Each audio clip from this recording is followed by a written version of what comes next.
तो नमस्ते दोस्तों, जय स्वामीनारायण। શિયાળાની ઠંડીમાં મરચાં ખૂબ જ સરસ મળતા હોય છે, તો આજે આપણે બનાવીશું વઢવાની મરચાં કેવી રીતે આથવા।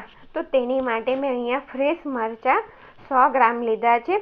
મરચાં ફ્રેશ જ લેવાના છે, તો જ તે વધારે દિવસ સુધીને રહી શકશે। તો મરચાંને આ રીતે વચ્ચેથી આપણે કટ લગાવી દેવાનો છે। જો ખુલે ના તો ફરીથી થોડો ઊંડો કટ લગાવી દેવાનો। તો આ રીતે કટ લગાવી દીધું છે। તો બધા મરચાંને તે રીતે કટ લગાવીને તૈયાર કરી દીધા છે। અને અહીંયા આપણે 1.5 ટીસ્પૂન હળદર લઈશું,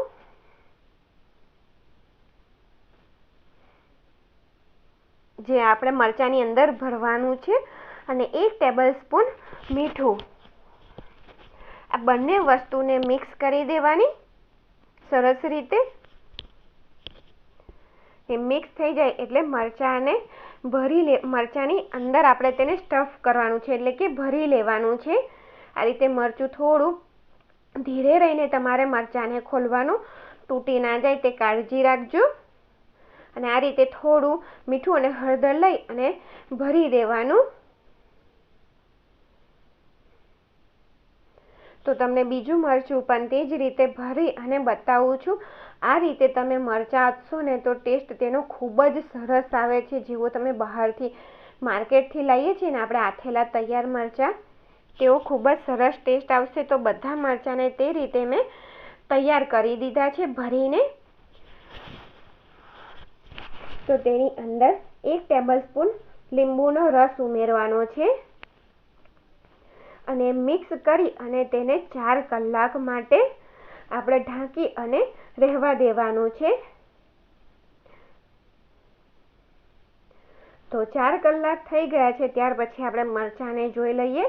તો જો મરચાંની અંદરથી આ રીતે પાણી રિલીઝ થશે, તે પાણીને આપણે ઢોળી દેવાનું છે। તેમાંથી ખાસનું પ્રમાણ બધું નીકળી જશે મરચાંનું, એટલે પાણીનો યુઝ આપણે કરવાનો નથી। અને 2 કલાક માટે મરચાંને આ રીતે કાનાવાળા વાસણમાં કાઢી અને પંખાની નીચે મૂકી દેવાનું છે। તેને ડ્રાય કરી લેવાના છે, કે પછી તમે કોઈ કપડા પર પણ થોડાની અંદર ડ્રાય થાય પછી કપડાની અંદર। તો જુઓ 2 કલાક પછી આ રીતના સરસ ડ્રાય થઈ ગયા છે મરચાં। ડ્રાય કરીશું ને તો તે થોડો લાંબો સમય સુધીને રહી શકે છે। તો તેની માટે મસાલો તૈયાર કરીએ। તો 1 ટીસ્પૂન મેથીના દાણા લીધા છે। અહીંયા મેથીના કુરિયા હશે તો પણ ચાલશે। અને 1 ટેબલસ્પૂન રાઈના કુરિયા લીધા છે। અહીંયા મેથીના કુરિયા મારી જોડે નહોતા, તો મેં આખી જ મેથી લઈ લીધી છે। અને 1 ટીસ્પૂન વલિયાળીથી તેનો ટેસ્ટ ખૂબ જ સરસ આવે છે। અને તેને પીસી લેવાનું, પલ્સ મોડ પર ચલાવી અને તેને સરસ પીસી લેવાનું। તો આપણો ડ્રાય પાવડર આ રીતનો તૈયાર થઈ જશે। તો જો મરચાંને મેં કાનાવાળા ટોપાની અંદરથી એક વાડકાની અંદર લઈ લીધા છે। તો તેની અંદર આપણે 1/2 ટીસ્પૂન જેટલી હળદર,